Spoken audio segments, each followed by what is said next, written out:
नमस्कार। नेपाल टेलिभिजनको राति 8 बजेको यो बुलेटिनमा यहाँहरूलाई स्वागत छ। म रेवन्त ओली र म श्वेता सिन्हा। सुरुमा प्रमुख समाचार। कोरोनाबाट नेपालमा एकै दिन 9 जनाको मृत्यु, थप 484 जनामा कोरोना संक्रमण पुष्टि। सक्रिय संक्रमितको संख्या भने 7613। कोभिड रोकथाम मापदण्ड पालनाको अनुगमनलाई प्रशासनद्वारा तीव्रता। केही रेस्टुरेन्ट र पसल व्यवसाय बन्द गराइयो। मास्क नलगाउनेलाई जरिवाना। रोजगारीका लागि बाध्यतावश विदेश जाने अवस्थाको अन्त्य गरिने प्रधानमन्त्रीको प्रतिबद्धता। प्राकृतिक सम्पदाको सक्दो उपयोग गर्नुपर्ने भनाई। पश्चिम सुस्ताको नवलपुर स्थित आरुङ खोलामा 1 अर्ब रुपैयाँको लागतमा कागज उद्योग सुरु। दैनिक 120 टन। समाचार अब विस्तारमा। नेपालमा कोभिड-19बाट थप 9 जनाको मृत्यु भएको छ। नेपालमा कोभिडबाट एकै दिन यति धेरै जनाको मृत्यु भएको यो नै पहिलो पटक हो। आज 9 जनाको मृत्यु भएसँगै जम्मा मृत्यु हुनेको संख्या 92 पुगेको छ।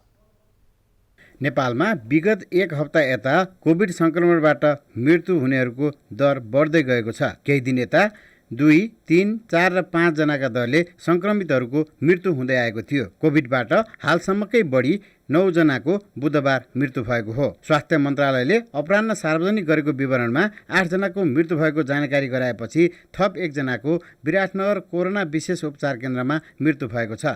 57 वर्षीय पुरुषको बुधबार अपराह्न 5 बजे मृत्यु भएको केन्द्रका संयोजक डाक्टर दीपक सिंहदेलले जानकारी दिनुभयो। मृत्यु भएका 8 जना मध्ये 4 जना 70 वर्ष माथिका छन्।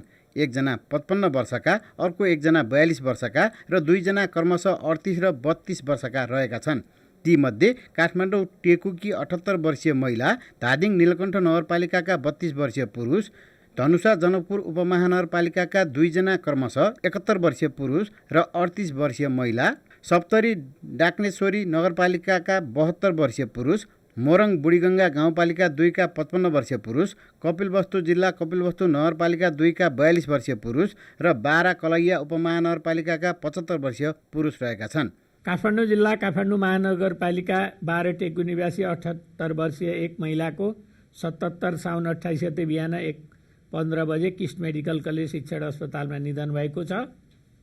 अर्को धादिङ जिल्ला नीलकण्ठ नगरपालिका वडा नम्बर 14 निवासी 32 वर्षीय एक पुरुषको मिति 2077 साउन 27 गते ह्याम्स अस्पतालमा निधन भएको छ। धनुषा जिल्ला जनकपुर उपमहानगरपालिका 1 निवासी 71 वर्षीय एक पुरुषको 2077 साउन 28 गते मेडिसिटी अस्पतालमा दुःखद निधन भएको छ। धनुषा जिल्ला जनकपुर उपमहानगरपालिका वडा नम्बर 8 निवासी वर्ष 38 की एक महिलाको मिति 2077 साउन 28 गते 1:05 बजे पाटन स्वास्थ्य विज्ञान प्रतिष्ठानमा निधन भएको छ। सप्तरी जिल्ला डाक्रेश्वरी नगरपालिका वडा नम्बर 8 घरभई राजविराज नगरपालिका वडा नम्बर 6 सिरा रोड बस्तीका 72 वर्षका एक पुरुषको मिति 2077 साउन 27 गते राति दुःखद निधन भएको छ।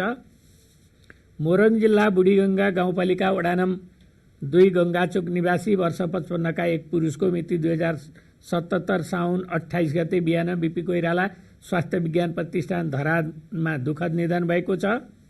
कपिलवस्तु जिल्ला कपिलवस्तु नगरपालिका वडा नम्बर 2 तौलियाबा निवासी वर्ष 42 का एक पुरुषको मिति 2077 साउन 28 गते बिहान 4:25 बजे दुःखद निधन भएको छ र उहाँको बुटवल कोरोना विशेष अस्पतालमा निधन भएको। बारा जिल्ला कलैया उपमहानगरपालिका निवासी 75 वर्षीय एक पुरुषको 77 साउन 28 गते किस्ट मेडिकल कलेज शिक्षण अस्पताल ललितपुरमा दुःखद निधन भएको छ। नेपालमा पहिलो पटक कोभिड-19 को संक्रमणबाट सिन्धुपाल्चोककी 29 वर्षीय महिलाको जेठ 3 गते मृत्यु भएको थियो। नेपालमा पहिलो पटक माघ 9 गते एक युवामा कोभिड-19 को संक्रमण पुष्टि भएको थियो। उनी चीनबाट नेपाल फर्किएका विद्यार्थी हुन्। त्यस्तै दोस्रो संक्रमित प्रसिद्धि श्रेष्ठको चैत्र 10 गते संक्रमण पुष्टि भएको थियो। उनी फ्रान्सबाट फर्किएकी थिइन्। श्रेष्ठ 27 दिनको उपचारपछि संक्रमण मुक्त भई घर फर्किएकी थिइन्। हालसम्म नेपालको कुल संक्रमित संख्या 24,432 पुगेको छ। कुल संक्रमित मध्ये 68.5% संक्रमण मुक्त भएका छन् भने हालसम्म संक्रमण मुक्त हुनेहरूको संख्या 16,728 रहेको छ। क्यामेरामा कुमार शर्माका साथ केशवराज विष्ट, नेपाल टेलिभिजन। प्रदेश 1 का प्रदेशसभा सदस्य कुसुम श्रेष्ठलाई कोरोना संक्रमण भएको छ।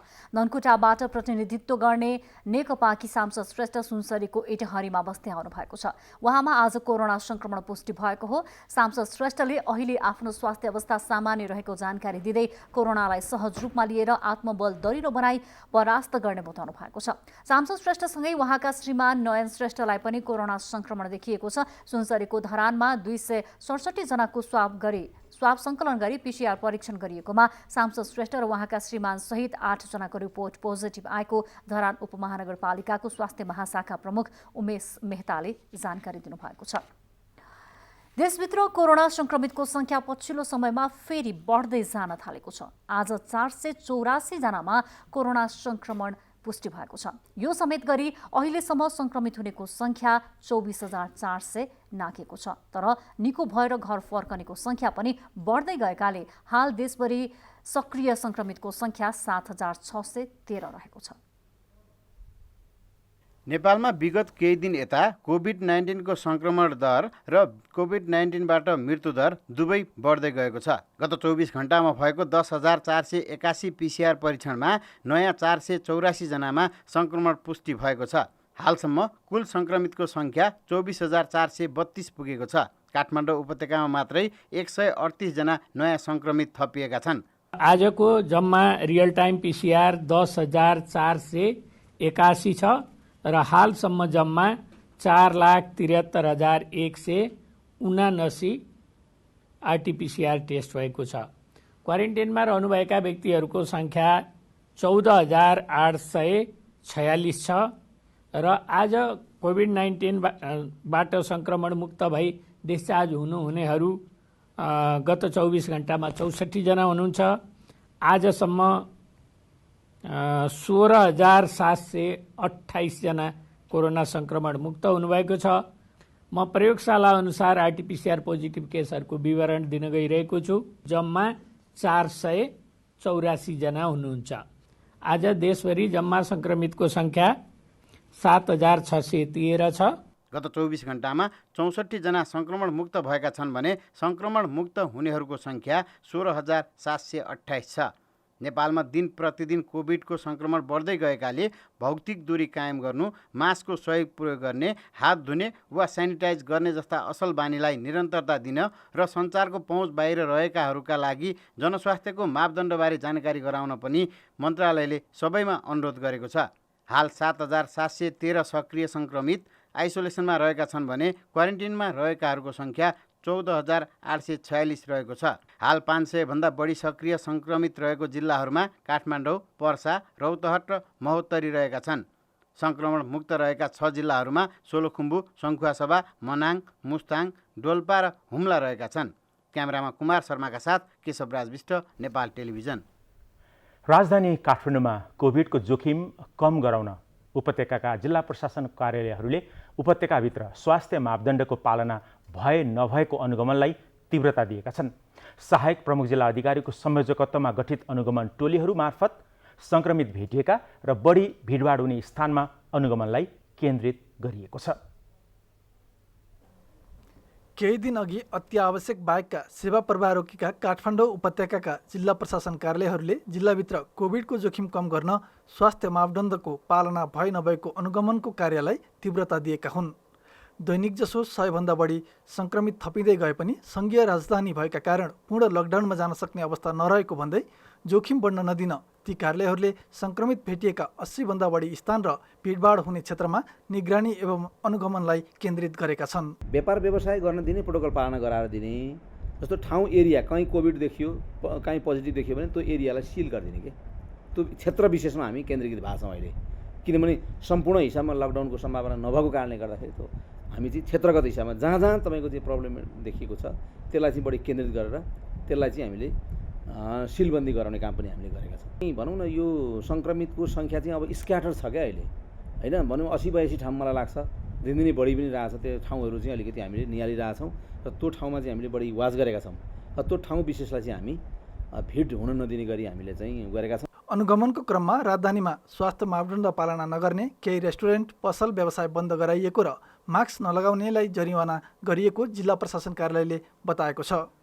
कोभिड मापदण्डको पालनामा अटेरी गरेको पाइएमा सङ्क्रमण रोग ऐन अनुसार पेसा व्यवसाय बन्द गर्नेदेखि कैदसम्म गरिने चेतावनी ती कार्यालयहरूले दिएका छन्। हिजोबाट चाहिँ अलिकति मान्छे भिडभाड अलिकति कम गर्ने, अलिकति मास्क लगाउनेको पनि अलिकति तपाईँको हामीले हेरेका छौँ। त्यो पनि माइकिङ पनि हामीले गर्न लगाएका छौँ प्रहरी मार्फत होइन। तपाईँको चाहिँ अब यसरी अब जस्तो सैलुनहरू पसलहरू खोलेको देखियो, हिजो पनि 5-7वटा सैलुनलाई हामीले बन्द गरायौँ र भोलिबाट चाहिँ तपाईँलाई हामी सङ्क्रामक रोग ऐनअनुसार कैद गर्न पनि सक्छौँ भनेर उहाँले चेतावनी पनि दिनुभएको छ। त्यस कारणले गर्दाखेरि आज पनि त्यो देखियो भने त्यसमा कारबाही गर्ने कुरा छ। त्यसले गर्दाखेरि अब सरकारले नेगेटिभ सूचीमा राखेका उल्लेख गरेका कामहरू चाहिँ गर्न नदिने नै हो। राजधानीको नयाँ बानेश्वर, महाबौद्ध, कीर्तिपुर लगायतका क्षेत्र कोभिडको उच्च जोखिममा रहेको भन्दै ती क्षेत्रहरूमा हिडुलदेखि पसल व्यवसाय सञ्चालन गर्दा सावधानी अपनाउन र सञ्चालनमा रहेका सार्वजनिक यातायातहरूले स्वास्थ्य मापदण्डको पालनामा कमजोरी नगर्न प्रशासन कार्यालयले आग्रह गरेको छ। हाल राजधानी काठमाडौँमा बढी सङ्क्रमित भेटिएका दर्जनभन्दा बढी क्षेत्रहरू सिल गरिएको छ। उपत्यकामा बुधबार मात्र 138 जना सङ्क्रमित थपिएका छन्। सक्रिय सङ्क्रमितको सङ्ख्या 1040 रहेको छ। कोभिड सङ्क्रमणका कारण काठमाडौँ उपत्यकामा मात्र 9 जनाको निधन भइसकेको छ। रोबिन दाहालको साथमा राजेन्द्र पोखरेल, नेपाल टेलिभिजन। प्रधानमन्त्री केपी शर्मा ओलीले रोजगारीका लागि बाध्यतावश विदेश जाने अवस्थाको अन्त्य गरिने बताउनु भएको छ। अन्तर्राष्ट्रिय युवा दिवसको अवसर पारेर राष्ट्रिय युवा परिषद नेपालले आयोजना गरेको एक कार्यक्रममा प्रधानमन्त्री ओलीले यस्तो बताउनु भएको हो। करिब 26 लाख नेपाली युवा वैदेशिक रोजगारीमा रहेको उल्लेख गर्नुहुँदै प्रधानमन्त्री ओलीले नेपालको प्राकृतिक सम्पदाको उपयोग गर्दै अबको केही वर्षमा सबै युवालाई नेपालभित्रै रोजगारीको अवस्था सृजना गरिने बताउनुभयो।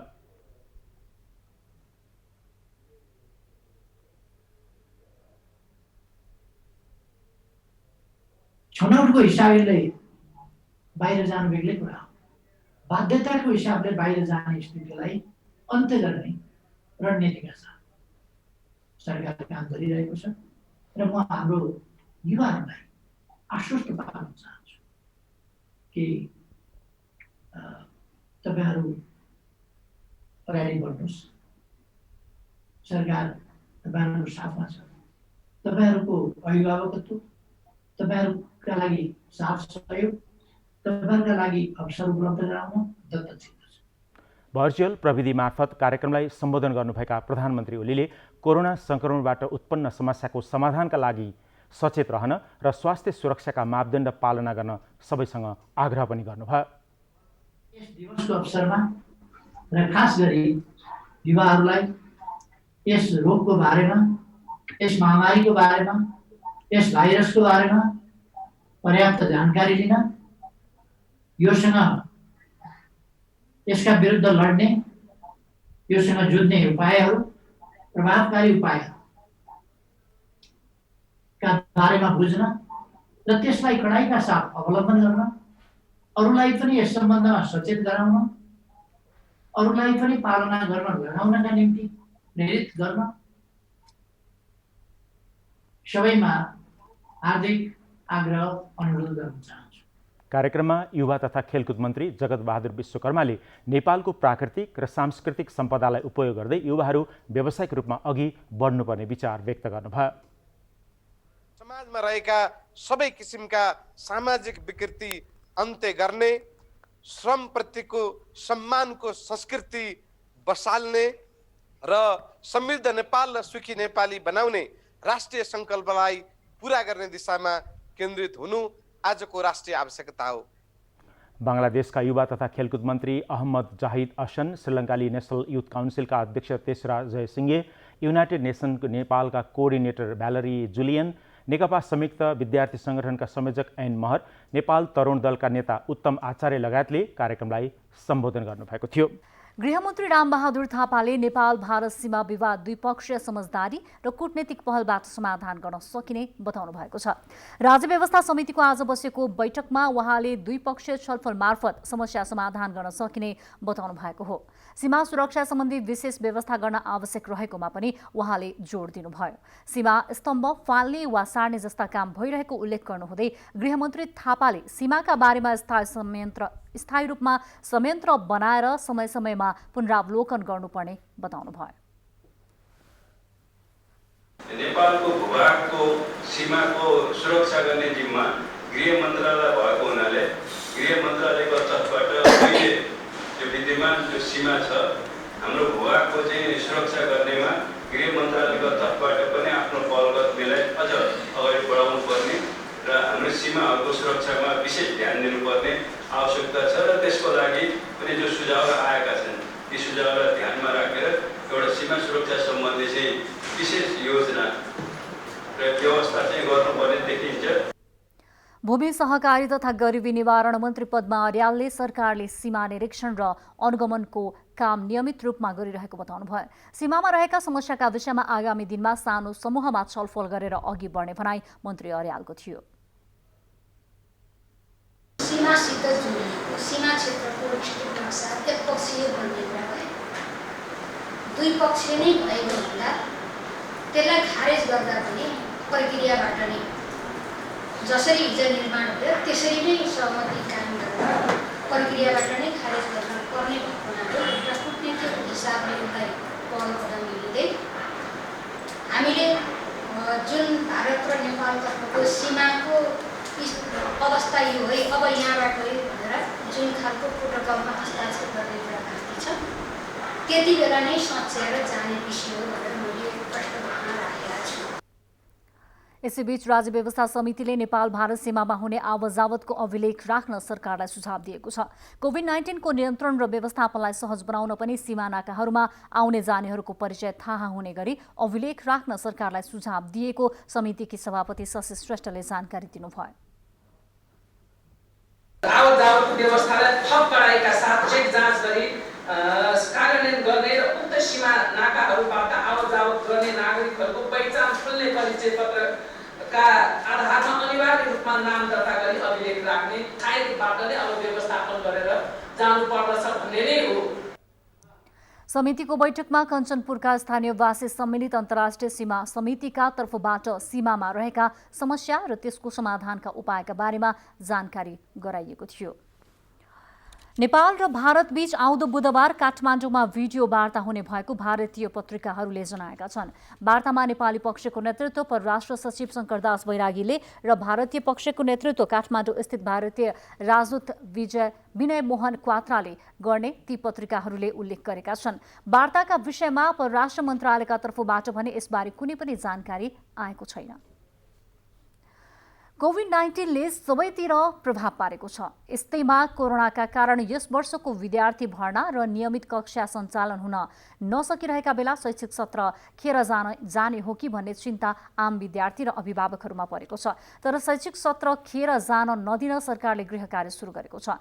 गएको असार 1 गतेदेखि जारी गरिएको वैकल्पिक प्रणालीको सिकाइलाई निरन्तरता दिने र चालू शैक्षिक सत्रमा गणना गर्ने तयारी गरिएको खबर छ।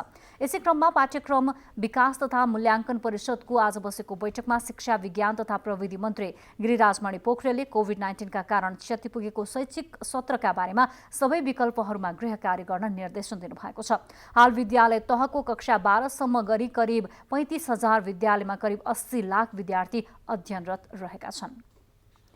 कोरोना महामारीका कारण प्रत्यक्ष रूपमा कक्षा सञ्चालन गर्ने अवस्था नभएपछि कलेजहरूले अनलाइन कक्षा चलाइरहेका छन्। तर पूर्वाञ्चल विश्वविद्यालयले यस सम्बन्धी निर्देशिका जारी नगर्दा आफ्ना विद्यार्थी विदेशी सम्बन्धन लिएका कलेजहरूमा भर्ना हुन थालेको गुनासो सञ्चालकले गर्न थालेका छन्। अनलाइन कक्षा सञ्चालन सम्बन्धमा पूर्वाञ्चल विश्वविद्यालयले स्पष्ट नीति र निर्देशिका जारी नगर्दा कक्षा सञ्चालनमा समस्या भएको गुनासो विश्वविद्यालयबाट सम्बन्धन लिएका कलेजहरूको एसोसिएसनले गरेको छ। लकडाउन भएपछि सञ्चालन गरिएका अनलाइन कक्षामा 70% विद्यार्थीको सहभागिता रहे पनि पछिल्लो दिनमा यो सङ्ख्या घटेको कलेजहरूले जनाएका छन्।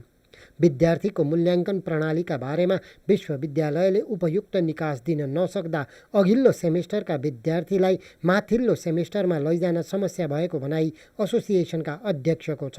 यो विषम परिस्थितिमा पनि सकिने जस्तो अनलाइन बेसिसबाट क्लास सञ्चालन गर्नको लागि एउटा इभ्यालुएसन जुन हाम्रो मूल्याङ्कन प्रक्रिया छ त्यसलाई अलिकति सुलभ रूपमा एसाइनमेन्ट बेसबाट हुन्छ अथवा पहिलाको रिजल्टलाई वेटेड एभरेज गरेर हुन्छ हैन, इक्वल मार्क्सको आधारबाट एउटा वेटेड एभरेज गराएर लिएर उनीहरूलाई अगाडि अघिल्लो सेमिस्टरमा चढाउने।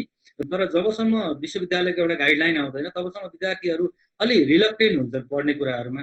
कुनै अब भनौँ न ठोस आधार नभइसकेपछि कलेजकै मात्रै पर्सुएसनबाट कलेजकै मात्रै प्रभावबाट पढ भन्ने कुराहरूमा विद्यार्थीहरू अलिकति कम प्रभावित हुने कुरा हामीले महसुस गरेका छौँ।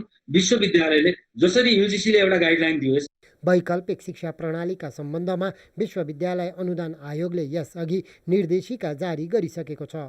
यसै आधारमा पूर्वाञ्चल विश्वविद्यालयले निर्देशिका बनाउन नसक्दा विदेशी विश्वविद्यालयबाट सम्बन्धन लिएका कलेजहरूले आफ्ना विद्यार्थीहरूलाई भर्ना गरिरहेको भनाइ पनि कलेज सञ्चालकहरूको छ। रविचन्द्र पराजुली, नेपाल टेलिभिजन। प्रसङ्ग कोरोना केयरकै छ। दोलखाको गौरीशङ्कर गाउँपालिकामा एकजना स्वास्थ्य कर्मीसहित 2 जनामा कोरोनाको सङ्क्रमण देखिएपछि गाउँपालिका, स्वास्थ्य कार्यालय र वडा कार्यालय सिल गरिएको छ। सुरी प्राथमिक स्वास्थ्य केन्द्रमा कार्यरत एकजना स्वास्थ्य कर्मीमा कोरोना पुष्टि भएपछि स्वास्थ्य केन्द्र सिल गरेर अन्य कर्मचारी क्वारेन्टाइनमा बसेका छन्। त्यस्तै तेस्रो मुलुकबाट आएर हलेश्वर माध्यमिक विद्यालयको क्वारेन्टाइनमा बसेका एकजनामा पोजिटिभ देखिएको छ। स्थानीय विद्यालयको क्वारेन्टाइनमा बस्दै आएका 7 जनाको PCR परीक्षण गरिएकोमा 2 जनामा सङ्क्रमण देखिएको सो गाउँपालिकाले जनाएको छ। पालिकाभित्र 2 जनामा कोरोनाको सङ्क्रमण देखिएपछि अत्यावश्यक काम बाहेक गाउँपालिकाको कार्यालय नै बन्द गरी सिल गरिएको बताइएको छ। नेपाली काङ्ग्रेसका केन्द्रीय सदस्य एवं पूर्व मन्त्री मोहनबहादुर बस्नेतले आफ्ना पिताको निधनबारे अस्पतालले दिएको कारण र सञ्चार माध्यममा आएका विषयप्रति असन्तुष्टि जनाउँदै कोरोना परीक्षण गर्न अस्वीकार गर्नुभएको छ।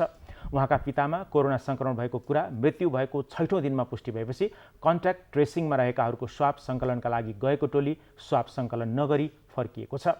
पूर्व मन्त्री बस्नेतले पिताको दुवै मृगौला फेल भई मृत्यु भएको जानकारी दिई शव पठाएको अस्पतालले मृत्यु भएको 6औं दिन कोरोना सङ्क्रमण भएको भनेपछि आफू स्तब्ध भएको उहाँले बताउनुभयो। आफूहरूले पिताको शव प्राप्त गर्न कुनै किसिमको दबाब नदिएको तर विभिन्न सञ्चार माध्यममा जबरजस्ती गरी अस्पतालबाट शव लगिएको भन्ने समाचार आएकोले पीडामाथि थप पीडा थपिएको बताउनुभयो। शवसँगै हाम्रो बुबाको स्वर्गारोहण भएपछि मेरो भाइ जनार्दन बस्नेत सुरु दिन अन्त्यसम्म पुग्ने मान्छे उयो र उसलाई डाक्टर साहबहरूले, म डाक्टरको नाउँ भन्न चाहन्न, आवश्यकता पनि भन्छु, डाक्टर साहबहरूले चाहिँ तपाईँको बुवाको मृत्यु कोरोनाको कुरा कहीँ उच्चारण भएन, 2टा किडनी ड्यामेज भएको कारणले मृत्यु भयो, तपाईँ अब लास लानुहोस् भनेर चाहिँ राति 11:15 बजेको घटना घट्यो। 12 बजी नै लास लैजा भने मैले होइन भने हाम्रो भाइहरूले लान मानेन। मलाई फोन गरेँ, रातो मध्यरातमा लास कहाँ लिएर जाने, बुवाले फेरि चाहिँ आफ्नै जिल्लामा चाहिँ दाह संस्कार लानुभयो भने बसिया छ। त्यो अवस्थामा हामी त उता लानुपर्छ बिहानै, अब रातिमा त इष्टमित लानु दिने पनि काम छैन। फेरि मैले यो पनि भने कोभिडको बेला छ, त्यसैले धेरै मान्छेहरू आवाजहरू गर्नु हुँदैन, चुप लगाएर बस्छ, बिहान सुटुको लिन जाने। तर शवसँग नजिकको सम्पर्कमा भएकाहरू कोराभित्र रहेको र यस्तो अवस्थामा बाहिरी मानिसले छुन समेत नहुने संस्कारका कारण के गर्ने भन्ने निष्कर्षमा पुग्न थप छलफल आवश्यक भएको स्वास्थ्य कार्यालय सिन्धुपाल्चोकका प्रमुख दुर्गादत्त चापागाईले बताउनु भएको छ। नेपालमा चाडपर्वको सिजन सुरु भएको छ। चाडपर्वको सिजनमा आफन्तसँग भेटघाट गर्ने र भोजभतेर गर्ने तथा विभिन्न धार्मिक स्थलमा गएर पूजाआजा गर्ने चलन रहँदै आएको छ। तर अहिले कोरोना भाइरसको जोखिम बढ्दै गएकोले यसअघि गरिँदै आएका चलन हटाउनै पर्ने बाध्यता छ। त्यसो भए चाडपर्व कसरी मनाउने त भन्ने बारेमा तयार पारेको प्याकेज कोरोना केयर अबको प्रस्तुतिमा।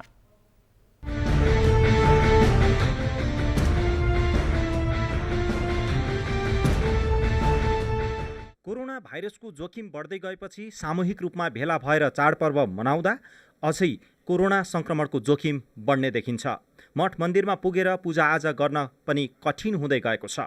सरकारले नै सामूहिक भेटघाट गर्न र सार्वजनिक मठ मन्दिरमा पुगेर पूजाआजा नगर्न आग्रह गर्दै आएको छ। स्वास्थ्य तथा जनसङ्ख्या मन्त्रालयले चाडपर्व, जात्रा तथा उत्सवहरू मनाउँदा पालना गर्नुपर्ने जनस्वास्थ्यका मापदण्ड सहितको निर्देशिका नै जारी गरेको छ। नेपालमा चाडपर्वको सिजन सुरु भएकाले अहिलेको समयमा कुनै पनि चाडपर्व परिवारकै सदस्यहरू मात्र घरमै बसेर मनाउनुपर्छ। घरमा कार्यक्रम आयोजना गर्दा 25 जनाभन्दा बढी सहभागी हुन नहुने र भौतिक दूरी कायम गर्नुपर्ने सुझाव मन्त्रालयले दिएको छ। 25 जना भन्दा बढी मानिसहरूलाई बोलाएर आफ्नै घर परिवारकै पनि 25 जना भन्दा बढी भेटघाट नगराउने व्यवस्था गर्नुपर्छ भने आएका 25 जना भित्रकै व्यक्तिहरूलाई पनि हामीले भौतिक दूरी 2 मिटर भन्दा बढीको दूरीमा राखेर मात्रै कुनै पनि कार्यक्रम आयोजना हुने खालको व्यवस्था गर्नुपर्छ। कार्यक्रम आयोजना गर्नुपर्दाखेरि सुरुमै जाँदा व्यक्तिहरूको चाहिँ हामीले स्क्रिनिङ गर्नुपर्ने हुन्छ। ज्वरो छ कि छैन, के छ भन्ने कुरो स्क्रिनिङ गर्नुपर्ने, सम्बन्धित व्यक्तिहरूको हातको सरसफाइमा ध्यान दिने खालका सरसफाइ हुने व्यवस्थापनहरू गर्नुपर्ने, ती कामहरू चाहिँ आयोजकले पनि गर्नुपर्ने हुन्छ भने ठुला कार्यक्रमहरू आयोजना गर्नुपर्दा। तर घरभित्र भन्दा बाहेक, घरैभित्र एका घरमा बस्ने भन्दा बाहेकका व्यक्तिहरूसँग मिलेर बसेर भेटेर चाडबाड नमनाउन नै स्वास्थ्य मन्त्रालयले आह्वान गरिरहेको अवस्था छ। कोरोनाको जोखिम बढ्दै गएकाले धार्मिक स्थलहरूमा जमघट गर्न निषेध गरिएको छ। सबैले आफ्नो संस्कार अनुसार घरमै चाडपर्व मनाउँदा र पूजाआजा गर्दा जोखिम कम हुन्छ। तीर्थस्थलहरूमा जाँदा भिडभाड हुने भएकाले सङ्क्रमणको जोखिम उच्च देखिन्छ। जमघट हुन उपयुक्त हुँदैन, त्यसरी जमघट हुन हुँदैन। हामी घरमै चाडबाड मनाउँ, घरकै मन्दिरहरूमा हाम्रा घरमै पूजाआजा गर्ने, हाम्रा आफ्ना विधि आफ्ना संस्कारहरूका जे छन् घरमै गरौँ, घरभित्रकै परिवारमै गरौँ। घरभित्रकै परिवारका व्यक्तिहरू पनि बाहिर निस्किरहनु पर्ने, पेसा व्यवसाय आदि कारणले निस्किरहनु पर्ने व्यक्तिहरू हुनुहुन्छ भने पनि उहाँहरूसँग घरका अरू व्यक्तिहरू चाहिँ अलिक टाढै बसेर भौतिक दूरीहरू कायम गरेर उहाँलाई छुट्टै व्यवस्थापन गरेर घरभित्र गर्दा पनि सावधानी लिनुपर्छ भने घरभन्दा बाहिर त हामीले अझ बढी जोखिम हुन सक्छ।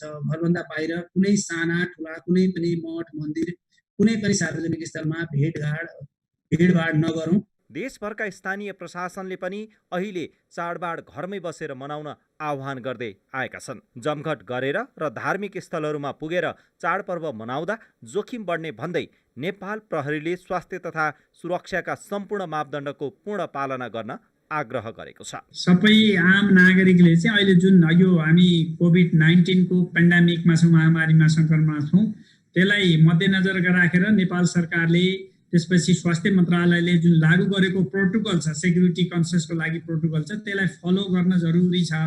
त्यसपछि हामी सँगसँगै हाम्रा चाडबाडहरू मनाउने सवालहरूमा जुन फिजिकल डिस्टेन्स मेन्टेन गर्ने कुरो छ, जुन अब हामीले चाहिँ सावधानी अपनाउने जस्तो मास्क लाउने कुराहरू होला, पन्जा लाउने कुराहरू होला, सेनिटाइजर युज गर्ने कुराहरू जस्तो हामी मन्दिरमा ढोक्छौँ, अनेक मान्छेले चाहिँ त्यो युज गरे हुन्छ, त्यहाँ चाहिँ सकेसम्म पन्जा लाउने अथवा भएन भने सेनिटाइजर युज गर्ने कुराहरू गर्न जरुरी छ। र अहिले पनि कतिपय थुप्रै मठ मन्दिरहरू त अहिले पनि बन्द छन्। बन्द हुँदा पनि मान्छेहरूको चाहिँ त्यहाँ वरिपरि घुम्ने, आफ्नो आस्थालाई चाहिँ त्यहाँ गएर पुर्याउने खालका हाम्रा संस्कारहरू छन्, संस्कृतिहरू छन् कतिपय। त्यसलाई मध्यनजर राखेर हामी सबैले सुरक्षा निकाय लगायत सबै आम नागरिकले चाहिँ अहिले तोकिएका मापदण्ड, सुरक्षाका मापदण्डहरूलाई अपनाएर हामीले चाहिँ फिजिकल डिस्टेन्सहरू मेन्टेन गरेर अथवा पालो अलिकति केही धैर्य दिएर एकैचोटि नगएर अलिक टाइमिङ सेट गरेर जाँदा चाहिँ उपयुक्त हुन्छ जस्तो लाग्छ। कोरोनाको जोखिम बढेकाले सकेसम्म तीर्थस्थलमा जानु हुँदैन। घरघरमै राखिएका प्रतिमाहरूमा आफ्नो आस्था अनुसार पूजा गर्नुपर्छ। जानै पर्ने भए भौतिक दूरी कायम गर्नुपर्ने, मास्कको सही तरिकाले अनिवार्य प्रयोग गर्नुपर्ने हुन्छ। यो सँगै सरसफाइमा पनि उत्तिकै ध्यान दिनुपर्छ। त्यसै गरी तीर्थस्थलहरूमा पुगेर पनि कुनै पनि प्रसाद ग्रहण गर्नु हुँदैन। कोरोनाको महामारी फैलिँदो क्रममा छ। यसबाट बच्न सके आगामी वर्षमा पनि चाडबाड खुसी साथ रमाइलो गरी मनाउन सकिन्छ। अहिले भने हतार गरी रमाइलो गर्ने बेला होइन। सङ्कटको यो अवस्थामा सबैले आफ्नो ठाउँबाट सहयोग गर्न सकिए कोरोनाको महामारीलाई परास्त गर्न सहज हुनेछ।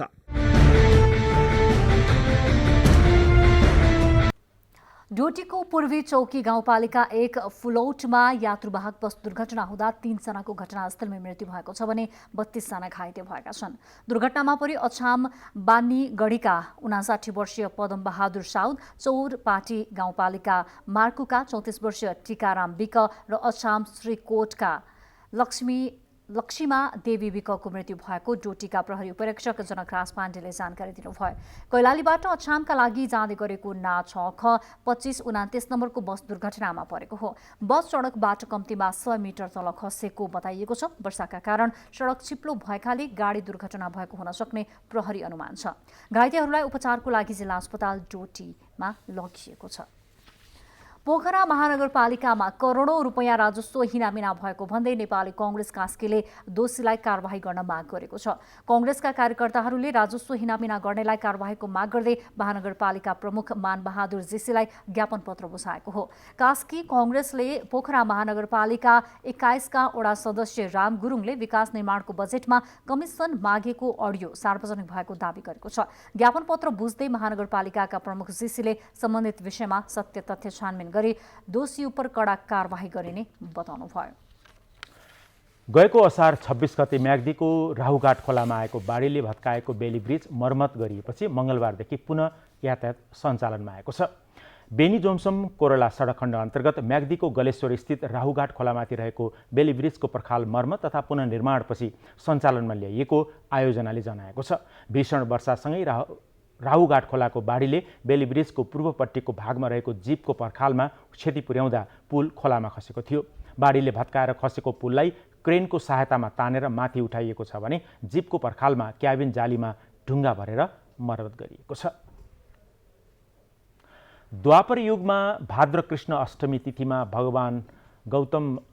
भगवानको सम्झनामा मनाइने श्रीकृष्ण जन्माष्टमी जनकपुर धाममा मनाइएको छ। जनकपुर धामको कृष्ण मन्दिर र जनकपुर रेलवे स्टेसनमा विभिन्न सङ्घ संस्थाहरूले कोरोना संक्रमणबाट जोगिने नियमहरूको पालना गर्दै पूजा आयोजना गरिएका छन्। यसपटक कोरोना भाइरसको जोखिमका कारण विगतको जस्तो धुमधाम नगरिएको स्थानीयहरूले बताएका छन्। कृष्ण जन्माष्टमीको अवसरमा गाउँ गाउँमा पनि धार्मिक परम्परा अनुसार व्यक्तिगत, संस्थागत र सामूहिक रूपमा यो पर्व मनाउने चलन रहँदै आएको छ। नेपाल टेलिभिजन र राष्ट्रिय परीक्षा बोर्ड बीच कार्यक्रम निर्माण तथा प्रसारण गर्ने सम्बन्धी सम्झौता भएको छ।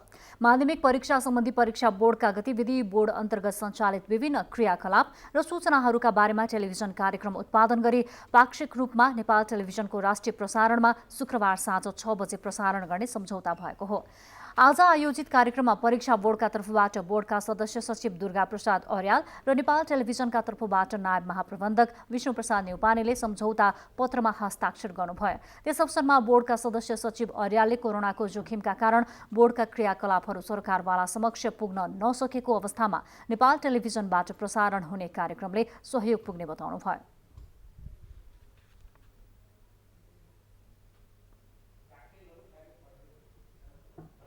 सम्पादन भएका परीक्षा सम्बन्धी काम कारबाहीहरूलाई र यसले परीक्षाको सुधारको लागि गरेका स्तरीकृत परीक्षा सम्बन्धी कार्यक्रमहरूलाई हाम्रा सरकारवाला विद्यार्थी, शिक्षक, अभिभावकसम्म पुर्याउने कार्यमा नेपाल टेलिभिजनबाट कार्यक्रम प्रसारण गरियो र यसको राम्रो रेस्पोन्स सम्बन्धित सरकारहरूबाट प्राप्त भएको आधारबाट यो कार्यक्रमलाई पुनः निरन्तरता दिनुपर्छ भन्ने राष्ट्रिय परीक्षा बोर्डले सोचेर अब 77-78मा पनि यसलाई निरन्तरता दिनुको लागि हामीले आज यो कार्यक्रम नेपाल टेलिभिजन र राष्ट्रिय परीक्षा बोर्ड बीच सम्झौता कार्यक्रम सम्पन्न भएको छ। नेपाल टेलिभिजनका नायब महाप्रबन्धक विष्णुराम न्यौपानेले बोर्डको उद्देश्य बमोजिम टेलिभिजनले गुणस्तरीय कार्यक्रम उत्पादन गरी प्रसारण गर्ने बताउनुभयो। सहकार्यमा धेरै हर्षित छ र आगामी वर्षमा पनि यस्तो निरन्तरता सहयोग प्राप्त हुनेछ र हामी सहकार्य गर्दै जानेछौँ र हाम्रा गतिविधिहरूलाई हाम्रा प्रसारण माध्यमबाट हामी अझ बढी प्रभावकारी बनाउनेछौँ भन्ने म विश्वास दिन चाहन्छु। सम्झौता भएसँगै नेपाल टेलिभिजनको समाचार पोर्टल nepaltvonline.com मा परीक्षा बोर्डले प्रकाशित गर्ने माध्यमिक शिक्षा परीक्षा SEE र 11 तथा 12 का परीक्षाको नतिजा प्रकाशित गरिने भएको छ। अस्तिदेखि हराइरहेका कान्तिपुर दैनिकका सहायक सम्पादक बलराम बानिया मृत अवस्थामा मकवानपुरको सिस्नेरी स्थित मान्डु जलविद्युत परियोजना क्षेत्रमा फेला परेको प्रहरीले जनाएको छ। स्वर्गीय बानिया अस्ति सोमबार करिब 3:45 बजे राजधानीको बल्खु चोकमा देखा परेको प्रहरीको गस्ती टोलीले सोधपुछ गरेकोमा घर जाने भन्दै बल्खु खोलाको पुल मुनि गएको देखिएको, तर आज मकवानपुरमा शव फेला परेको समाचारमा बताइएको छ। अब आर्थिक समाचार।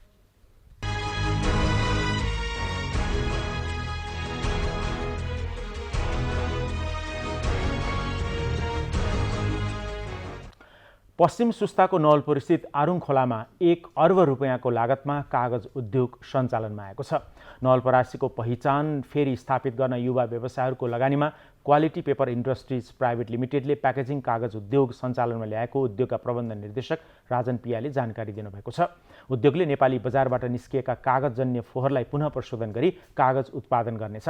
दैनिक 120 टन कागज उत्पादन गर्ने गरी उद्योगले उत्पादनको काम सुरु गरेको हो। नवलपुरस्थित आरुङ खोलामा कार्यालय स्थापना गरी झण्डै 2 वर्षको मेहनतपछि आफ्नो उत्पादन बजारमा ल्याउन खोजेको उद्योगका अध्यक्ष सुरेश कुमार गुप्ताले जानकारी दिनुभएको छ।